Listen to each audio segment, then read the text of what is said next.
I was going to the grocery store on the way home.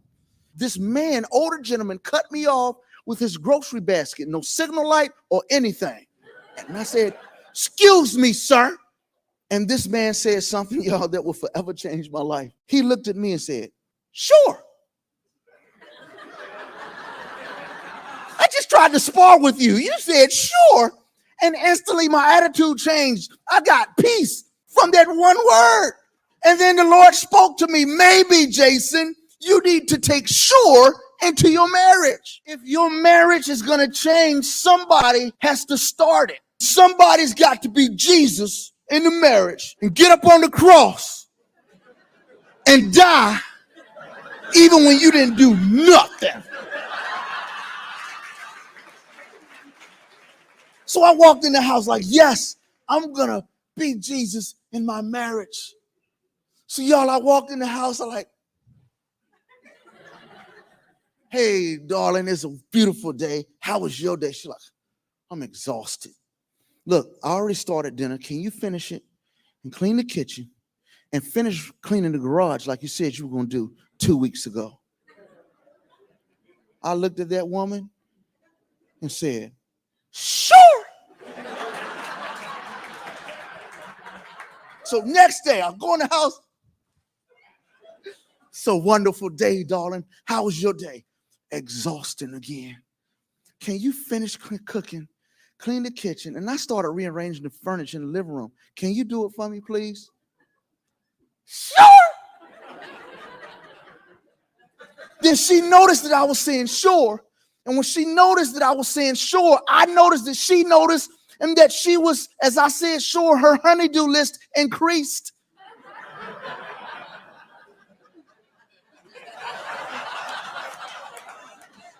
One day she woke up and I was tired. She said, "Jason, it's hot in here. Can you go turn down the heat? Can you get me some water?" I said, "Sure." "And can you slice some cheese, put some crackers, and bring me some grapes?" "Sure." And so but I noticed when I was starting to do it, Jesus affects stuff. So one night, my wife was asleep. She had a hard day. I said, "Hey, babe, I know you're having a rough time right now. I know it's been a long day, and I know you have a headache. But I was wondering if you know." That woman looked at me and said, "Sure." It's like, The Date Night Comedy Tour. It's live, spontaneous.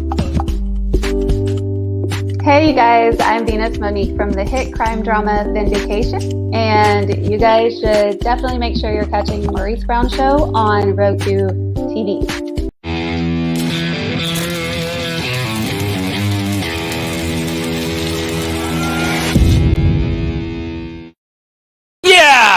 Hello, everybody, and welcome to the Maurice Brown Show. Breaking down the four walls, that was my good buddy, Jason Earls. Yes, Michele VanDusen. He is a great comic. I highly advise you to check out jasonearls.com. Find out where he's performing and get there as fast as you can.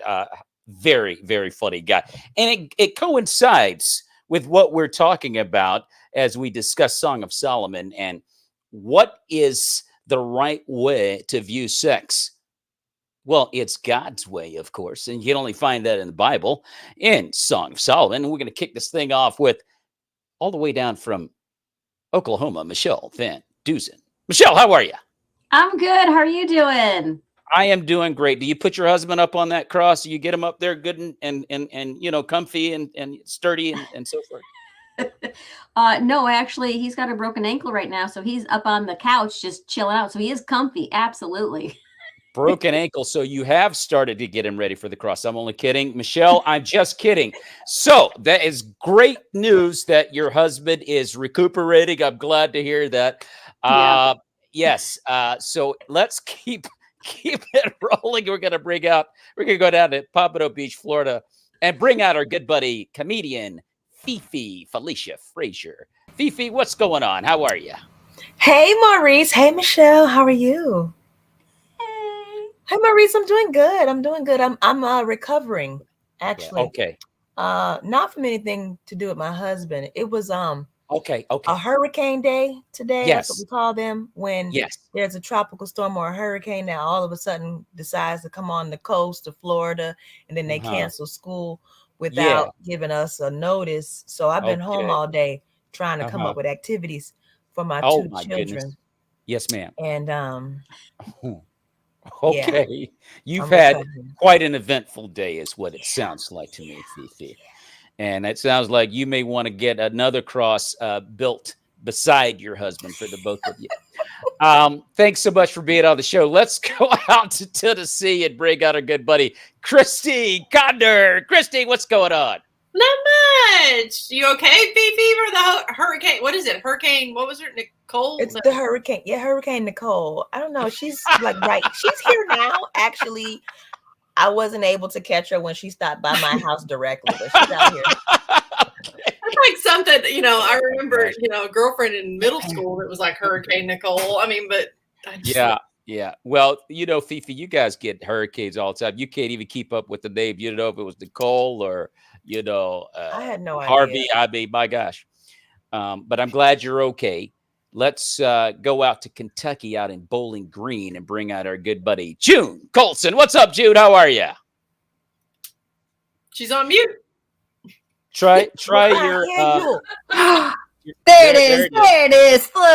Oh my goodness. That speaking of husbands, that mute button that they all wish their wife had. That's June, for sure. June, do you have your husband up on that cross? Is he up there good and tight and good and firm? Here's what I can't believe Michele didn't say. She said that her husband had a broken ankle, and then you mentioned the cross. And as far as I know, Michele, what about the broken bones? Biblically or attempt number Biblically, sure. there were none. There were no broken bones, correct? That's right. I'm just saying. Now, what I find interesting is Michele hasn't mentioned how Ross got that broken bone. Maybe he didn't turn the air down. Maybe he didn't go get that glass of water like Jason Earls did. Maybe her husband needs to watch Jason Earls' special. He may want to give it a look. He may want to give it a look. Let's get it from a man's perspective and bring out from your neck of the woods, Michele VanDusen, Tulsa, Oklahoma, Leon, the jokester. Leon, what's going on, bro? I'm not playing this game with the Golden Girls tonight. My wife made me dinner. My wife made me dinner tonight, and I'm gonna finish it during the show. Okay. Hey, Leon. Okay, well, I tell you what, I love Jason Earls. I'm glad we opened up with that little sketch that he did as we dive into the Song of Solomon. And before we get started, Leon, how about opening us up in prayer, brother? Absolutely. Yes, Heavenly Father, in the name of Jesus Christ, we just thank you for this time on the Maurice Brown Show tonight, Father God. Bless our mind, bless our hearts, and I hope that we are ready to receive on this topic, Father God, tonight. In your name we pray. Yes. Amen. In Christ's name, amen. I love what Jason said about, because, the man's got to be willing literally to get up there on that cross. He's got to be willing to climb up there and get comfy up there, okay? Because you got to lead your home effectively. And it's not easy, and you got to die to self. Okay, you got to, and I don't know how closely you watched Jason during that little sketch. It's like, hey, man, it just is what it is. You got to get up there.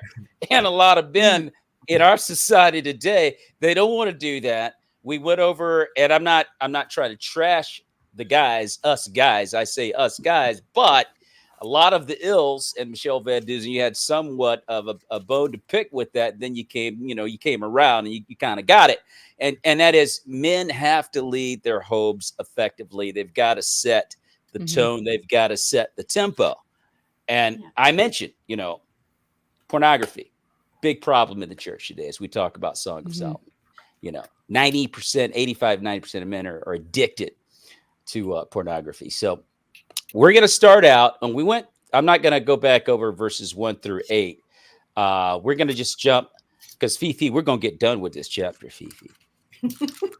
All right. From your mouth to God's ears. Fifi, we're going to get done with this chapter today, I guarantee you. So I'm not going to go back over 1 through 8. We're going to pick it up and by the way, I want to apologize to everyone out there. We were expecting Cameron Arnett from the hit crime drama Vindication and Running the Bases, and also Overcomer. He was the 2019 Actor of the Year.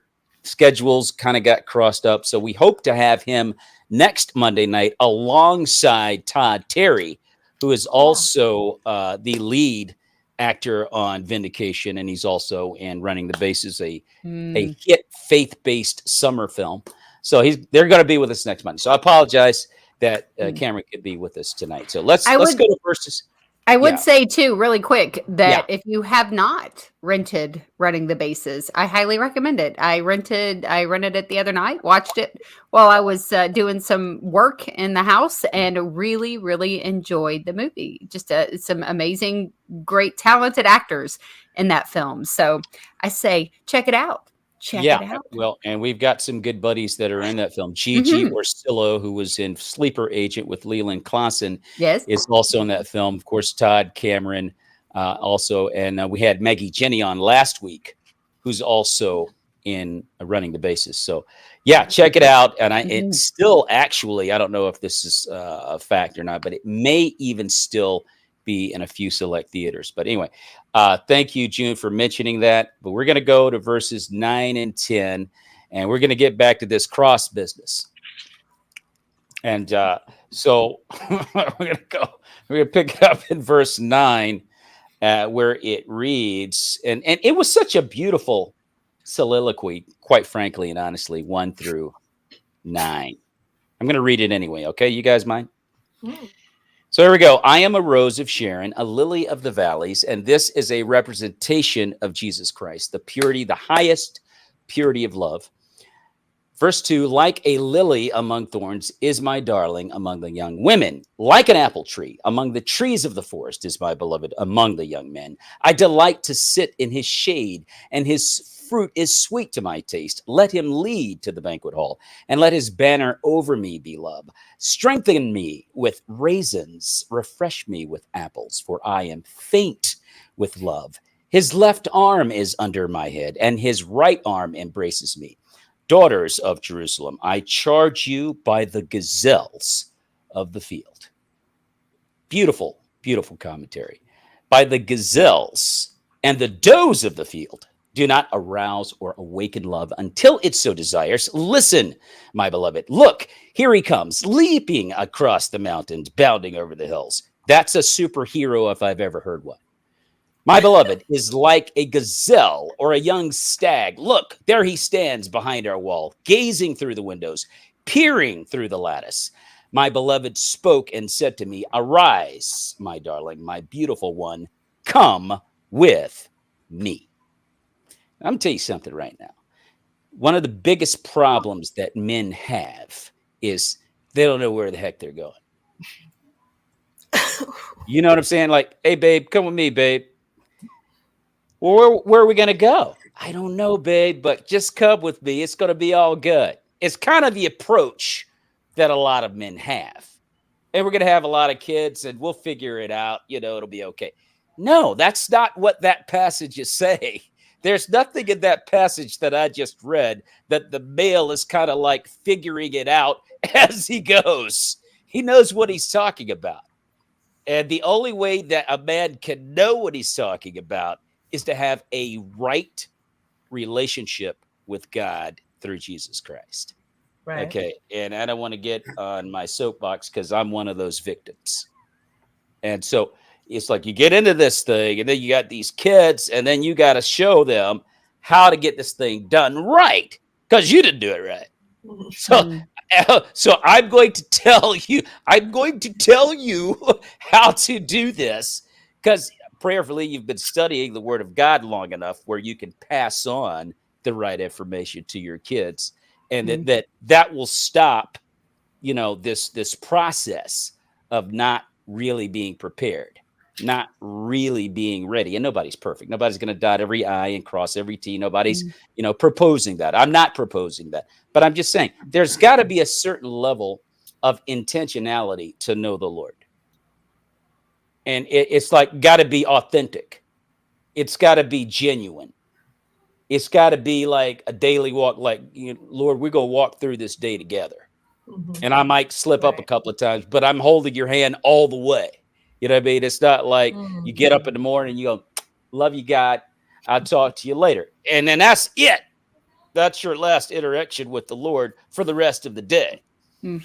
That's not going to get it. And as you walk with him through the day, there's going to be some missteps. Not going to be perfect. But the staggering number that June that got me last week is that 54 to 46. That's the ratio of women over men that attend church in the Christian mainline church. But if you look at Islam, that's like those brothers are going up in there into the mosque. I mean, those brothers. Hey, yo, Leon, you feel what I'm saying, bro? I feel you. Yeah. They're going up in that joint deep. And then you look at, the Orthodox, faith of the Hebrews. I mean, same thing in the synagogue.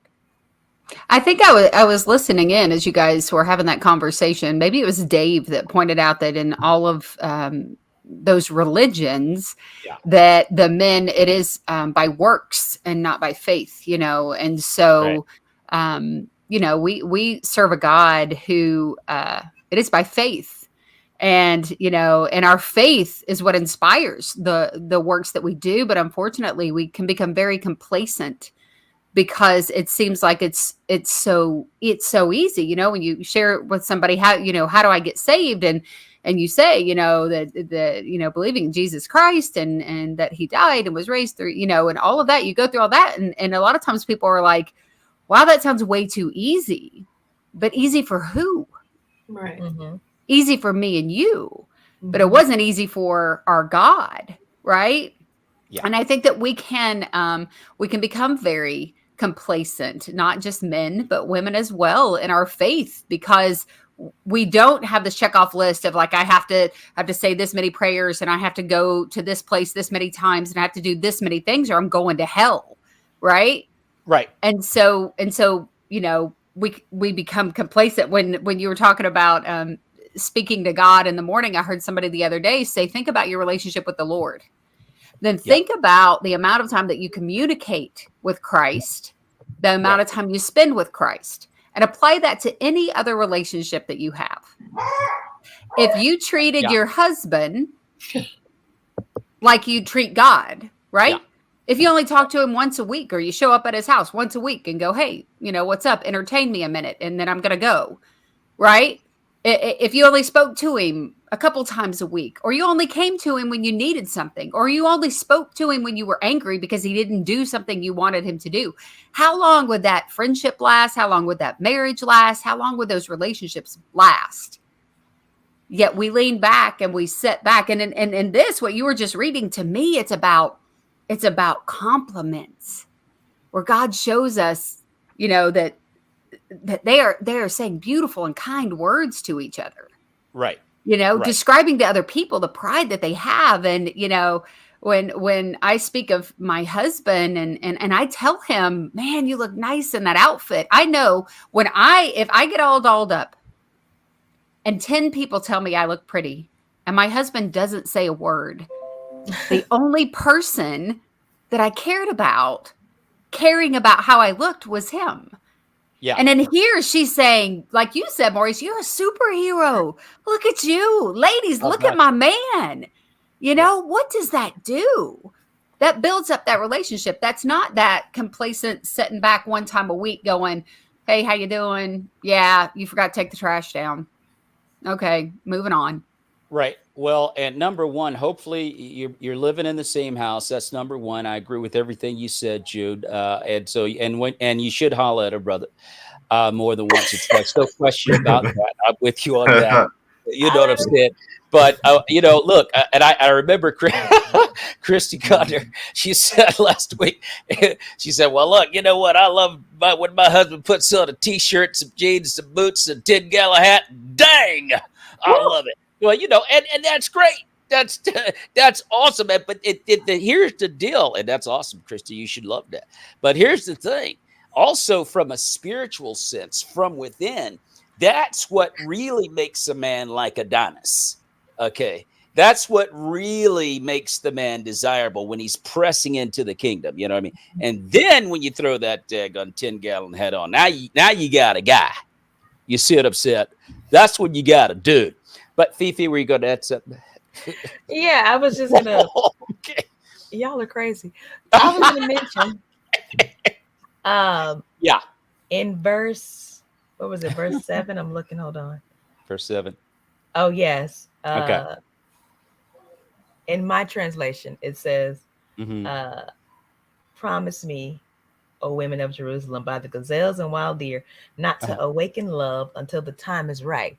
Ah, there it is. And then it fast forward to him looking like a stag, right? So in my mind, I'm like, okay, I feel like those two verses kind of connect because they're not always going to look like a stag. Mm-hmm. They're not always going to look young and pure and be all vibrant and run. So this is one of the reasons why you shouldn't be trying to rush love. Because a really good partner will be able to be led by the Lord. My husband says this a lot. He's like, I don't want you to follow me if I'm not following God. Ah, that's it. There it is, Fifi. It's like, if I'm not following God, then you have no reason to be following me because I don't know where I'm going. I'm like, you're right. Wow. And then while you're going there, your looks is changing every year. Something's different is happening. So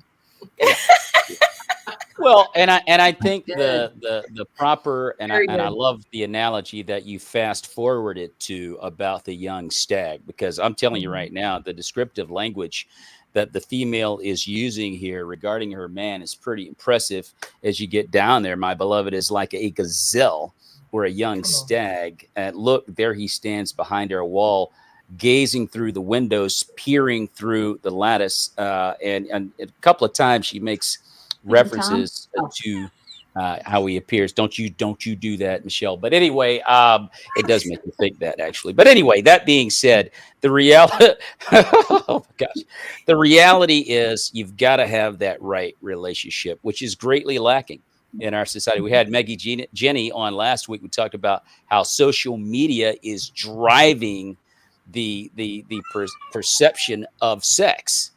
You know, TikTok and all Instagram, you know, and all these different things. And now they got Reels. I think that's a new spinoff from TikTok or Instagram, Reels. Am I right or wrong on that? I don't know. And it may be irrelevant, but it's nasty. That I do know. And kids are all into that. And it's just a horrible representation of what God created to be a beautiful thing. The devil has perverted it through social media. And I wish so much that Cameron would have been here today, because I really had this thing set up for him to really, you know, pour some knowledge in. And I was just going to throw him some alley-oops and he just slam dunk them. But anyway, I'll get him next week. Him and Todd Terry both. I'll get them both next week, and maybe we could do that. But that being said, because we went over it we glossed over it last week. You know, the numbers are pretty staggering. And then we talked about pornography. Now, Maggie Jenny mentioned also last week that women are now getting addicted to pornography. You know, like the numbers for women are growing. Well, it's always been romance novels. That's always been an issue. Because but we're talking now about hardcore pornography. No, I know. Not novels. I don't want to gloss over the fact that we can say we put it in one category and it's not in the other. But I see what you're saying. Yeah. The romance novels have always been there. The big descriptors and comes through the fog to rescue her from whatever trauma she's been in. You know, with whatever. You know, it's his glistening body. Exactly. You know, the hair, the wind blowing in the hair. You know, whatever. So yeah. But what's interesting to me on that is why is it visual for men and word for the most part, word for women, and it's imagination with some sort of imagination, but it's a visual imagination and reading the words of a book that put you in that situation. So it's a fantasy, obviously, of both. But for women, it's I want to escape. Well, that's for men too. I don't, it's I don't know. Help me out, women. Well, But I was just going to say, it's the wooing part of it. It's the romance that is a version of lust that's different than what men are attracted to. So it's the coming to pursue her. That's a big thing, is pursuing. It's always somebody pursuing a woman in some sort of fashion form or whatever. I think it's sold to women as this dreamy romance. They even refer to it as soft porn, as if it makes it okay, right? Very descriptive. Yes. Yeah, it's very descriptive, and it's treated in a way that is very romanticized and all of that for women. And then for men, it's the to me, it's the going after something you're not allowed to have. Mm-hmm. It's the danger of it. And for the women, it's the comfort of it, and it's the feeling special and those type of things. You see the magazine cover, or not magazines, but my mom would read, was it Fabio? The Harlequin romances. Yes, and the Harlequin romance, the book covers are not what you would see on the cover of the movie that the man would go to the cave at the Blockbuster to get, right? Right. But for the women, she was being embraced by this strong man. Desire. It was sold totally different. It was the forbidden, and it was for the men, and then for the women, it's been sold to us for years and years and years as as the comforter. In the Song of Solomon, this is what he's wooing her. Mm-hmm. He's saying, hey, calling her very descriptive words and wooing her with this type of poetry. I'm just like, this will do it. Well, you know what? This guy is so cool in this chapter. It's okay to be a peeping Tom. Let me just say I think that, and this is why I love Jason Earl so much, because he pushes boundaries in comedy. And there's so much comedy gold in this, by the way. But the thing is, would we dare go there? It's like, would you dare go into that forest and see what you could pull out of there? Because there's a lot of comedy in there, but in today's church, the masks, we talked about this off camera, Leon, last week, the masks that people wear in church, they don't want to be 100. And this is the type of material that we could do at a marriage conference. That Jason, Jason will do this kind of thing. And he's actually pushing it further. He wants to see how far he can go with it. Bone Hampton was talking about this before he became ill out of nowhere. I still was talking to my wife about Bone the other day. I still can't believe it. Yeah. I still cannot believe that Bone is out of service right now. I cannot believe. The guy is so full of life. He's got so many ideas, so much energy. He's just he's constantly just spitting out great information and hilarity. Bone Hampton. And he was talking about, we have to be able to have grown folk comedy shows in the church. You know what I'm saying? It's like, there's nothing wrong with talking about the reality and the difficulties of dating as two Christian people are, before they get married, or once you're married, the difficulties where sex is concerned, how issues arise, anger pops up. And there's so much, comedy in that, and I think as we read through this, I'm just seeing all those different things. And I'm just the type of person that likes to push boundaries. Anyway, Christy, were you about to say something? Well, there's a story or a joke kind of that I've been playing around with, and I've tried it out on some women. Yeah.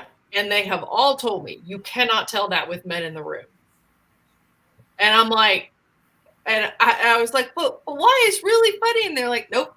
Christy, go ahead and let it rip. Let's hear it. It's a long drawn out story.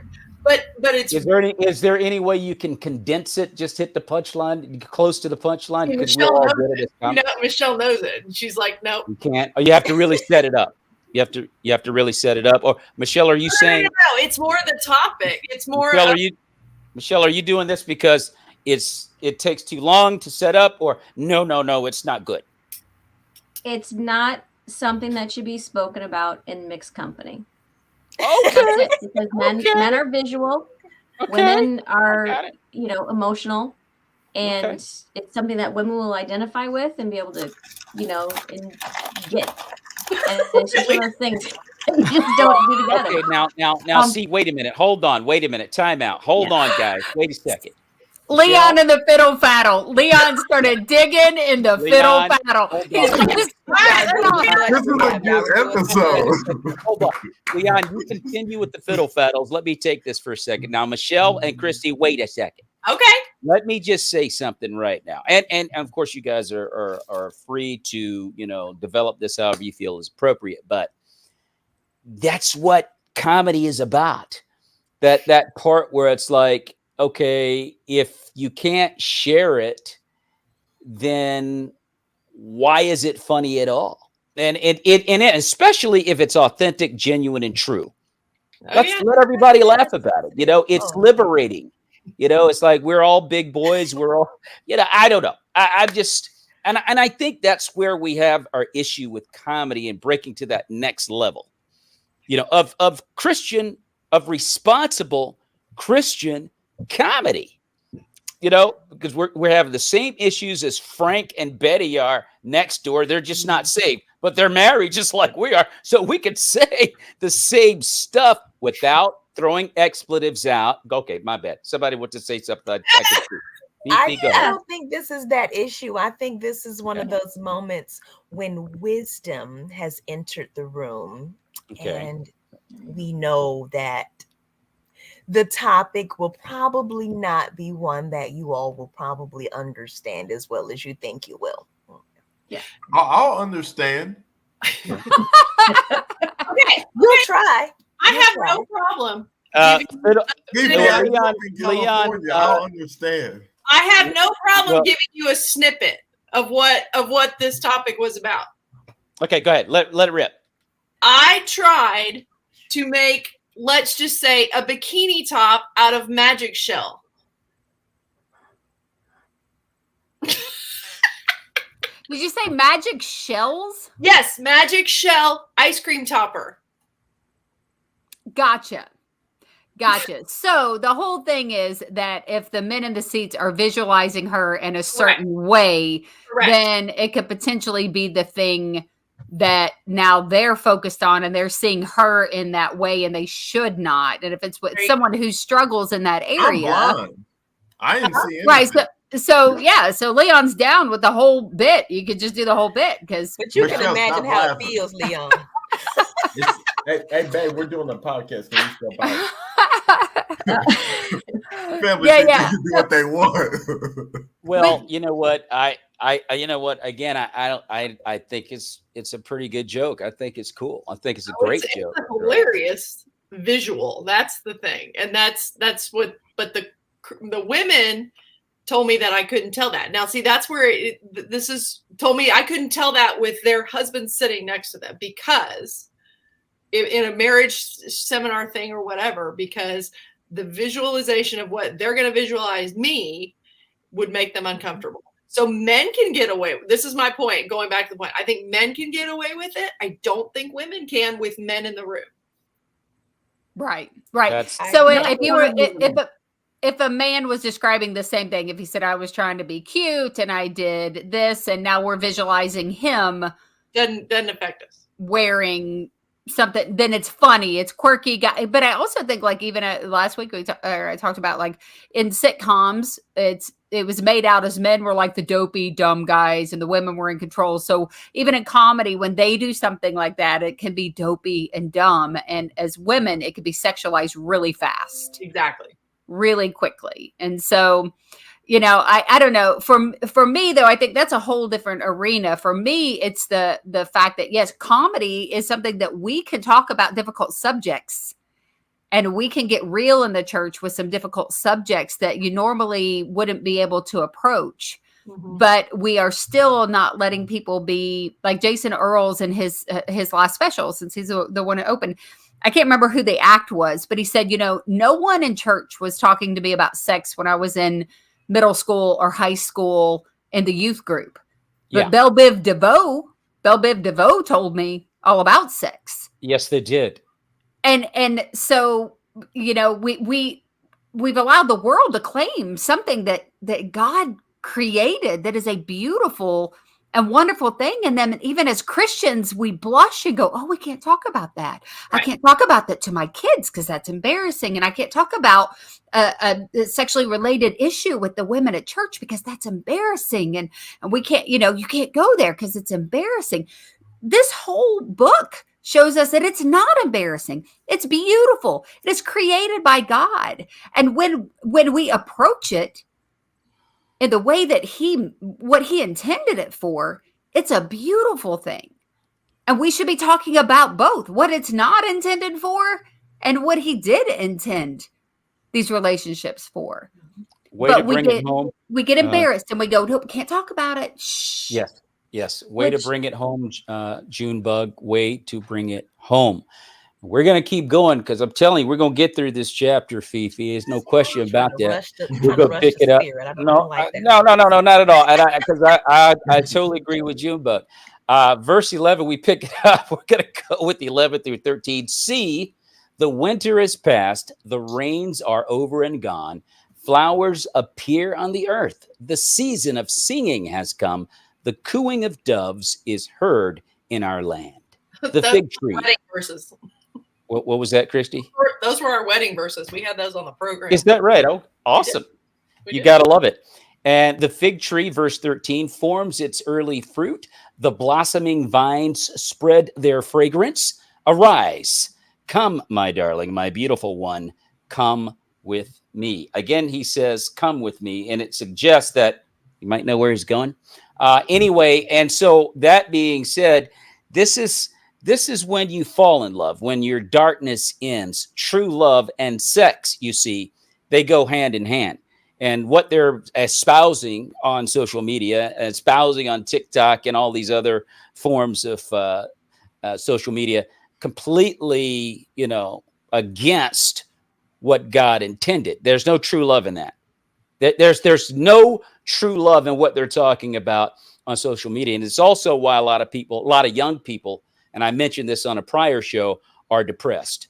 I've never seen numbers so high with young people committing suicide in our culture today. And a lot of that I'm sorry, what's that, Fifi? Oh, no, go ahead. So, and I think a lot of that sadness and depression comes from inappropriate leadership in the house, at the crib, if you will. It's like these kids aren't, like you said, Belle Biv DeVoe is teaching our kids more about sex than we are. Okay, that was when Jason Earls was coming up. Now it's, you take your pick. I don't even know half these people, but they're espousing what sex. They're defining sex for our culture. And so when a child is getting information that's not being presented in the right way, innately they know that. They know that it should have come from mom and dad. They know that innately. It used to be the male artists mostly. You had a few women that were, controversial, singing these lyrics and stuff that were inappropriate. And now we have people like Cardi B.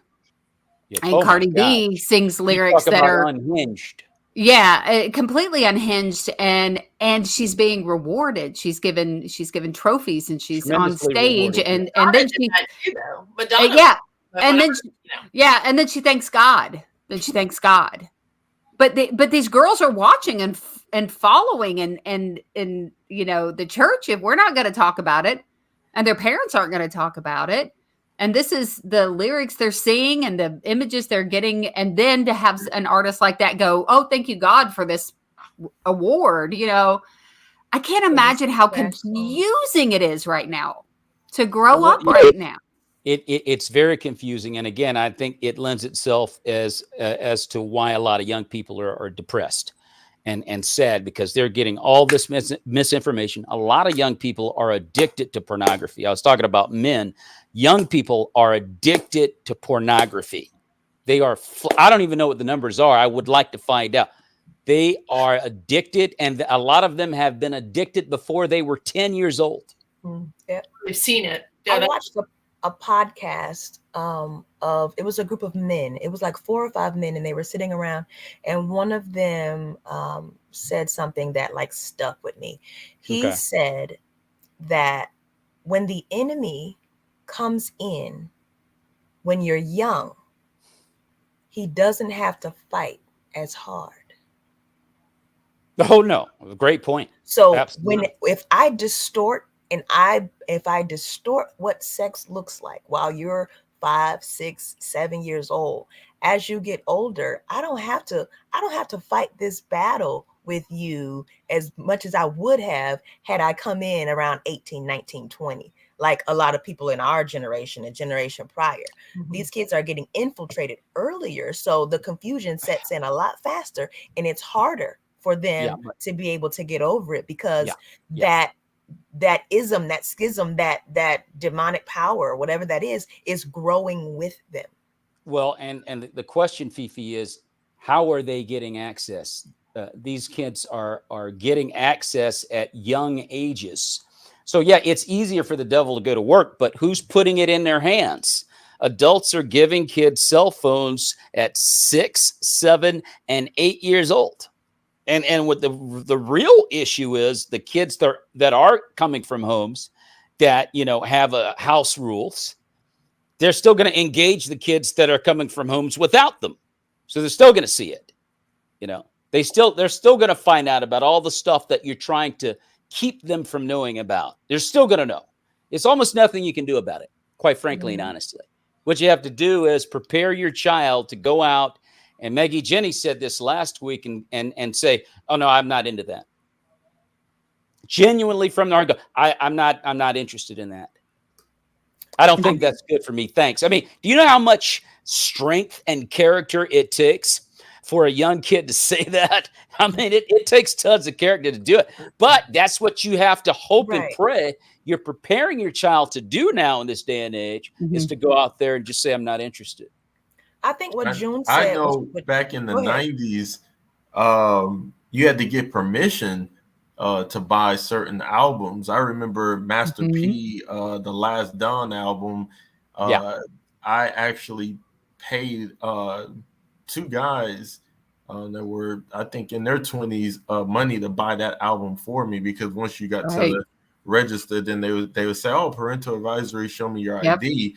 And so there was definitely ways. But even in the 90s, going back to what June said too, like the guys were sexualizing stuff, but the women were too, because we had Lil Kim, Foxy Brown, SWV. There was a lot of females, but it just depended on what you were around during that era. But it was still really, really bad. But what's happening now is, whatever Hollywood's doing, it's almost like they ran out of ideas, because in the 90s, I was exposed to a lot of crazy stuff from HBO and Cinemax. Now today it's called HBO Max. And so it's like the same cycle to get this next generation. And so we have to let me leave with this, the Proverbs 6, that train the child up the way that they should go. We have to focus on that in our household. Yeah. That's what you have to do, Leon. Fifi, were you going to add anything? No, I was going to say, kind of piggybacking on what June was talking about earlier, we have to learn to empower our children. And empowering sometimes means that we have to open doors that we're uncomfortable talking about. Yes. I need to be able to talk to my child about what sex is before they find out about what it is from somebody who's going to distort it. And we're afraid to have those conversations because we are misinformed, or we're still having struggles, or we haven't put, those things that we're dealing with on the cross. So it's like, if I expose my child to this, I'm going to open them up. No, we have to first be able to overcome it so that we can empower our children and say, listen, this is what this is. I need you to know what this is. I need you to know what it is about and all of that. I had a conversation with my stepdaughter. Her mother and I sat down with her and had a conversation with her when she turned 14 about sex. And she was like this the whole time because we were having the conversation and we wanted to know exactly what she knew and what she didn't know and what she needed to find out. And we were 100%. We were having this conversation where it was like, I don't want you to go and find out about this stuff from somebody who's going to make you feel like it's something that it's not. That's not what it's about. You know, the last group you want telling your kids about sex is Belle Biv DeVoe. Well, we tell our kids, like, if you have a They'll question, be here next week. Please, really? Go ahead, Christy. We would tell our kids, please, if you have a question, please come ask me. You know, anything. You can ask me anything. And you knew that they were going to test that out and go, can I ask you about this? And you had to work to not go, wow, that's such a great question. And then, you know, try to answer it the best you can in the calmest way you could. So that, and then I always said, hey, thanks for asking. You know, I really appreciate you coming and asking me. And that set it up from little to being able to have discussions and not being afraid to bring it up and go, we don't talk about that in this house. No, that was never a thing in our house, was ask me anything, and trying again not to look panicked, but go, I'm so happy you asked that. Right. Because if you look panicked, if you give them that reaction, they're gonna know that they can't be honest with you. Right. You're basically telling them, I can't handle your honesty. So find someone else to be honest with. Right. Exactly. Oh, and I'll tell you, they do it. It's part of their health class now, you know, in middle school and that kind of stuff. And they'll send letters home for parents to sign whether the kids can sit in the class when the health department comes and all of that. And, you know, my oldest son, I gave him the choice and I said, but every day you will come home and you will tell me what they said in that class. And the first time that he came home, he goes, this mom will just clear it all up for you. It's not a sex education class. It's basically a how-to. Wow. And this is coming from a 7th grade boy. Yeah. He said, this class is a how-to. They don't tell you not to, Mom. They don't tell you not to. They just tell you when you do, because you will, this is what you'll need to know. Well, you know, and you're going to have to, and I love what you just said a moment or two ago, Fifi, about authenticity. It's just like being a stand-up comic. I mean, you go out there and you're not, you know, authentic and you're not being 100. People can see right through you, and you've lost them. They've tuned you out. They start having conversations and not even looking at you because you're not present. As a comic, when you're on stage, you got to be present and you've got to be real and you've got to stand on whatever your truth is that you're espousing. You got to own it. And so when you're talking to your kids, it's like they know when you don't know what you're talking about. They know when you're not sure about what you're saying. Okay. And they know when you're scared. They know that. And they're not going to take you seriously. Right. I think the most authentic moments I've had with my children growing up is just having family Bible study. I mean, for that, I am never more authentic with my children than when we're having Bible study. And for whatever reason, God just brings it home every time we do that. But you've got to get their attention. And to your point, Fifi, they got to know that you know what you're talking about. Don't get up there and just open your mouth and just start bumping your gums. Know what you're talking about. If you need to get the Bible out and study it before you present it to your kids, then get yourself in there and study it. And so you can teach your family, you know, and then they're going to hear you. And that's what's lacking in our society right now. Men not willing to teach their family. Yeah. I mean, sometimes my wife just has to kick me in the butt. Get in there and teach them. Get in there. Kick me right in the butt. Get in there. Okay. Well, and okay, this is final. I'll be quiet. But we also have to stop treating it like this dirty, bad thing when we're talking to our kids about this serious, you know, whatever. Like, I mean, I remember talking to my son and talking about like, the world will present it like God has all these rules that he's taking something, he's taking from you. You don't get to, the way everybody else does. And God doesn't want the good things for you that everybody else is getting, because that's how it's made out to them. And I'm like, no, that is not at all what it's about. God knows how much sweeter, how much more precious it will be when that girl that you marry has been with no one else but you. And when you have been with no one else but her. Right. And there is no confusion in your bed from the very first time that you're together. Mm-hmm. And how you are united and how it's a gift from God. And it's not something he's keeping from them, because that's how it feels like we talk about it and present it. And I'm like, baby, you don't even have to go look for this girl, because God already has her out there for you. I remember having this conversation with him when he was in middle school. I said, you don't even have to, you can go play ball, man. Just go swing a bat. Hang out with your friends. You don't have to go chasing a girl right now, because God knows the one who is going to be your wife, and he is preparing her for you. And all you have to do is be you and be ready for her. And it wasn't a week later, we were driving down the road and he was looking out the window and he got really quiet, and he's never quiet because he's my kid. And I go, what are you thinking about, babe? And he goes, I'm wondering where she's at.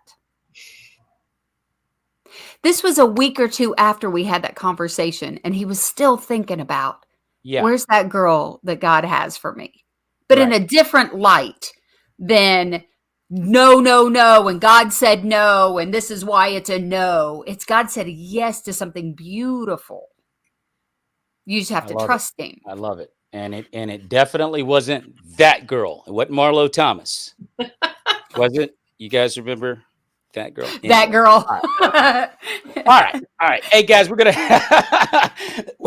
have to stop right there. This has been a great show, and we are gonna go around here and find out what your schedules are coming up here in the near future, starting with Michele VanDusen. Michele, what you got going on? Not much. Got a couple more episodes of our podcast coming out, and I'll be in Missouri. You can just check my website out and find out where I'm at and when I'm at. So there you go. Okay. All right, Michele. I hear you. Fifi.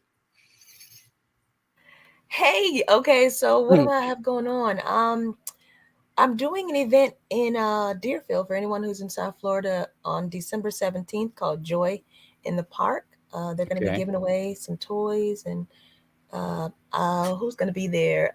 Canton Jones is going to be performing that night. You guys know Canton Jones? I do. Yeah, so he's going to be there that night, and I'm going to be doing a little comedy that night. And other than that, I got a few private events, and catch me online. I'm not as good at updating my website like Michele VanDusen, but you can check me on Instagram.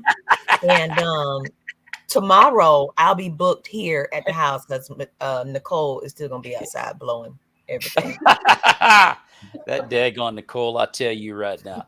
Leon the Jokester, what you got going, bro? Well, I'm doing a commercial for the Fiddle Faddle. It's coming out soon. They appreciate that. It's going to be on Pure Flix. Yes. And so I'm going to be a famous Christian actor one day. Fiddle Fiddle Walk Faddle. by Faith, Not by Sight Pure Flix movie coming soon. But just Christmas shows, just staying busy. Y'all keep me in prayer. And we're going to knock them out, man. That's all right. Hey, one thing for sure, it doesn't sound like you're fiddle faddling around. Let's go over to June Colson. June, by the way, that was a great end to the show. I love the story about your son. You poured into your son, and it's all just like Leon alluded to earlier, train up a child in the way to go. And when they are old, they will not soon depart from it. There's no doubt about that. June, what you got going? This weekend, November the 12th, I am going to be a part of a show, Comedy for a Cause. It's a toy drive. It's Northside Events and Social Club outside of Indianapolis, Indiana. So I think on the north side of Indianapolis, Indiana. Comedian Mike G, Michael McDaniel, Travis Burton, Troy Davis, and myself will be doing Comedy for a Cause. So I'm excited about being in Indianapolis this weekend. Awesome. Christy Conder. got private events coming up for Christmas shows like Leon, and then but you can always check out Kids Church with Miss Christy on YouTube. I love it. I love it. And I want to apologize again to everyone for Cameron Arnett's absence tonight. Hopefully we'll get him next Monday night, as Todd Terry will also be our special guest, along with Kim Curley, Robert G. Lee, Cornbread Robinson, and Michele VanDusen. So that should be a very good show. And if you've enjoyed our show, hey, like it and share it. And subscribe to the Maurice Brown Comedy Channel, as well as any social media engine that Michele VanDusen or Fifi Frazier or Leon the Jokester, June Colson, or Christy Conder may be a part of. And also, if you missed this, you can watch a replay on Facebook and YouTube, or the Creative Motion Network on Roku TV. There's no question about that. And every Saturday night in Albuquerque, New Mexico, KCHF TV, 12 a.m. and again at 8 p.m. They love us out there. And you can hear us where all major podcasts are heard: Google Podcasts, Amazon Music, Audible, Apple Podcasts, Spotify, you name it. We're there. Yeah. We're there. And we're going to be back next week. And we're going to have Todd Terry and hopefully Cameron Arnett up here as well. He said he's going to make it up to me, and I believe him. He's a good friend. He's a super busy guy. And you can see him again in Overcomer, Running the Bases, and Vindication season 2, and he will be on season 3 as well. And I'll be on season 3. That's right. Woo! So I thank the Lord for that. That's going to be a good look for me. I can't wait till they're done splicing everything and they put it out there at the beginning of 2023. Guys, it's been a great show. Everybody have a blessed week, and may the peace of Christ be with you and your families, everybody. God bless. Thanks.